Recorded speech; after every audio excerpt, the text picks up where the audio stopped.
This meeting is being recorded. Oh, hello, everybody. Welcome to Small Talk. Well, my guest today is an award-winning actor based in Toronto. Very like to welcome Andrew B. Hello, Andrew. Hello, how you doing? I'm good, thank you. And thanks for being here, by the way. My pleasure, Nancy. So, how long have you been an actor? Uh, 2009, I started. Okay, so what made you decide to get into acting? Well, when I was 6 years old, my father took me to see the original Planet of the Apes with Charlton Heston. I think that was 1968. Okay. And I don't know, I felt something like, wow, this is magical. I got to do this. And unfortunately, I had a very, very traumatic childhood, and it just was not possible to start. So worked my shit out and finally started following the dream, as it were. Yeah, right. You have to do what you're meant to do, right? You gotta. So, did you take classes at all? I taught ballroom and Latin dancing for 25 years competitively. Oh, cool. So, I understood performance. I understood all the idea of training, of doing live stuff, because I did just so much with my students. So when I started acting, I had a lot of training already, and then I took quite a few classes to start. Right. Just I needed to learn the business, Nancy. Mm. So have you done both like stage and movies? I've done a lot of movies, a lot of TV, but not as much stage. It's very hard when you start as late as I do to break into stage at that level. It's I've tried. Well, Can't even get on. yeah, it's such a different process, right? Like camera Yeah, movies like here and stage is like yeah, yeah. right? I had the wonderful fortune of doing 6 dance lessons in 6 weeks. It was a play. Uh, they did it just after 911, and it didn't have that good of a run. It was either on Broadway or off Broadway. Um, but it was just Mark Hamill, I believe, played the lead. Okay. And it was just one of the best written plays I've ever read in my life. Absolutely, like just the brilliance, just two actors, and just the development of the relationship was absolutely incredible, using dance lessons, of course. Right. So that was the best play I've ever done. I would love to do more, but like I said, it's very, very hard to get auditions. Yeah, for sure. So with the movies you've done or the films you've done, what are some of them that you could talk about? Um, the original Suicide Squad. I was on that, Okay. and that was amazing because David Ayer was the director. Hmm. I think that was back in 2015, if I remember. But to see a big budget movie like that up close, and to see how much freedom he had creatively, just again because of when you have that kind of access to money, like you can do whatever you want. Yeah. So it was wonderful being on set like that. Right. Just looking through your like as we're talking, I'm just sort of looking through your on your Facebook page, and so some of the things you were talking about, like you did this short film several years ago. Uh, what is it? It aired at the Yorkton Film Festival in Saskatchewan. Oh yeah, that was a very interesting little short. The world we're in now, immigration is just a massive issue. Mm-hmm. Whatever side of the fence you're on, Yeah. it just it upends societies. And this short film was about an illegal immigrant, escaping the hell that he had come from. In one of the tyrannical dictatorship hating countries, came to Canada to try to start a new life. So it was, yeah, it was a very, very good short film. And the Yorkton Film Festival, I think they specialize in stuff like that. Right? And they have a school program where they try to get these short films shown to kids so they have an idea of, what's going on in the world. Yeah, right. It's interesting being on a set. I'm just gonna, I've done some student films, right? But whether you're acting or if you're the camera person, whatever, it's so much of it that so much happens that people don't see. Yes. Yeah, it's amazing. I was watching for so many years before I could actually start acting, and I've seen so many movies, and to finally get on, I've been on so many sets now Right. to understand, okay, so this is what we're doing, and this is what the audience is going to see. Yeah. It's for me, it's magical. Yeah. Yeah, for sure. Yeah. I enjoyed what I did. It was fun, have you ever done any of that? Student films, by the way. Yeah, when I started acting, I knew I needed training, Mm-hmm. and I probably did a dozen student films. I mean, and again, they were students. Most of them were not good, but I didn't care about any of that. I just needed to be in front of the camera and Yeah. learn that skill of being cinematic. So it was all good. All right. Have you ever done any commercials? Oh, dozens. Yeah. Yeah. Yeah. So come on, name some. Oh, McDonald's. I've done 3 or 4 for McDonald's. CarMax actually was the last one I did. Yeah. The CarMax car company. Yes. And I mean, this thing was just so much fun because the whole idea was that an alpaca sees a dog driving by in a car with a family, and the alpaca wanted a car. So the alpaca's typing, and next day CarMax delivers a car, and of course I see what's going on. It's like, where did this car come from? Right. And it was huge hits online. It was just such an incredibly loving, wonderful commercial. And again, relatively big budget.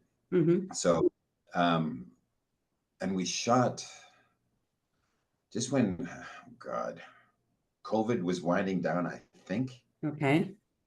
And so there was a little bit more ease on set. Yeah, because that was a tough time for everybody, right? Yeah, yeah. Yeah. I've just like one of your posts here says you're stressed out about doing a Zoom meeting. Oh, a movie I was in. Oh, that was a movie. Oh yeah. Oh my God, that's a recent horror. It's up on Tubi now, Oh, it is. Oh, and cool. it's called Invited. Okay. I'll look for it. Yeah, because I have Tubi. I'll look for it. That's pretty cool. Yeah, no, that it's getting very, very good reviews because Zoom, of course, we're powerless. All I'm looking at is a screen. Right. And this movie is about something that happens at a Zoom wedding, and all the family are completely powerless except to watch. So, I mean, it's really, the writer created some really good terror about just that feeling of powerlessness. That's what that movie's about. So if Okay. you get a chance, yeah, watch it. Okay, for sure. Do you have anything coming up that you're working on or in? Yeah, I have a short film I finished. It's getting ready for the festival run. Right. It's tough though because it's a 22-minute monologue of me just basically explaining my life story through a metaphor. Mm-hmm. And there's not much of a market for stuff like that. So I've hired a specialist who curates film festivals because there's, who knows, 14,000 or something film festivals in the world. Wow. And most people just throw darts when they do film festival submissions. They have absolutely no clue. Right. So I've learned a lot from this woman. She's an absolute expert in her field, and she'll give me the best possible chance to get this 22-minute monologue out there. Very good. Just going into some of your personal life a little bit. All right.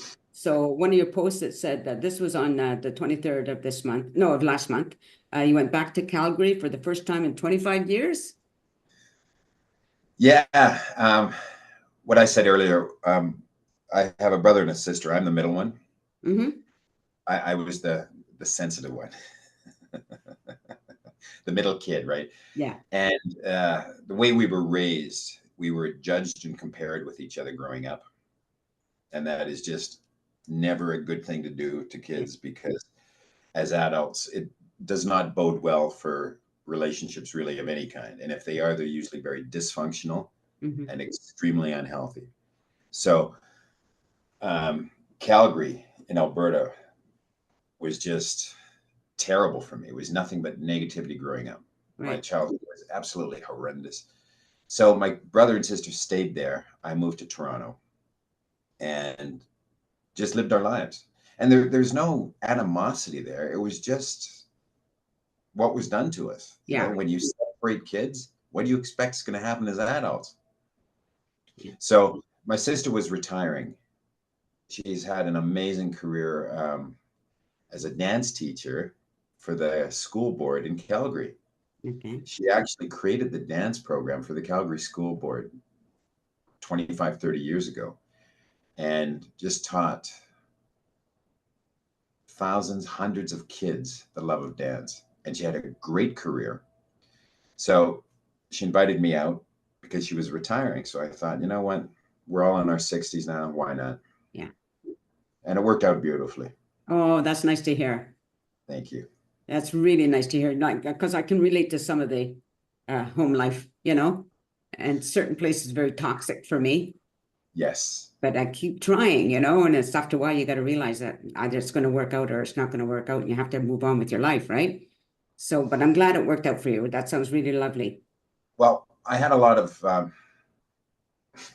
fortunately, I didn't completely numb out, almost completely, but I was able to process a lot of life lessons. So, basically, we spent our teenage years watching our mother die of cancer. Right. That's how we spent our teenage years. It's not really an ideal situation. Yeah. So I learned so much. And one of the things I learned was just how to move on. And for that, I'm very, very grateful. When I'm around something and I have to work too good or too hard to feel good in that environment, Mm-hmm. I just move on. Yeah, good for you. It's not easy to do, is it? That's why I am grateful for some of the stuff that I learned observing my mother's behavior. And that's it. So no regrets. And that's a key thing. I have no regrets in my life. That's good. Yeah, that's cool. Now, if people want to see more of your movies or anything you've been acting in, I believe you have a website. No. Everything's on IMDb. IMDb is my Bible. It's IMDb. Oh, I see that. Okay. yeah, it is. It basically anything to do with anything in terms of entertainment is usually put up on IMDb. And I mean, there's several million people on that, and people are ranked obviously by an algorithm based on, I think, how many hits their name gets on IMDb, or a movie they're in, or anything that relates to their name. Oh. So IMDb has a complete list of all my credits. That's the best way. I found a website was that people just don't really go to websites. Mm-hmm. Too much easier choice. If I want to search out an entertainer, I just go to IMDb. Okay. I didn't know about it. So this is the first time I'm learning about Oh, good. IMDb. Yeah. So I appreciate that. Thanks. Well, I think that's just about it. I think we've covered everything. Wow. Thank you. You're welcome. Might be a little bit shorter interview, somewhere longer, somewhere shorter, but you just never know how it's going to go. But anyway, just stay on camera. So to the audience, I want to thank you very much for watching this show. I hope you continue to do so. And by the way, Andrew B is on Facebook. I hope you don't mind my saying that, Andrew. Oh, absolutely not. Okay. And take care, everybody, and peace out. Thank you, Nancy. All right, so thank you. So this is going to air, let me look at my calendar here. What's today? Friday on the 12th. So I put it up, like I air 4 o'clock my time, all right? And I Where put are it, you? I'm in British Columbia. So once it's on YouTube, I put it on LinkedIn and Tumblr and X and 2 different spots on Facebook, but I will definitely send you the link once it airs, okay? And I will check out that IMBD or DB, whatever. Internet Yeah, Internet Media Database. that's database. Okay, well, thanks for that information. So anyway, thanks very much and enjoy the rest of your day. You too. I appreciate you having me on, Nancy. You're welcome. Bye-bye.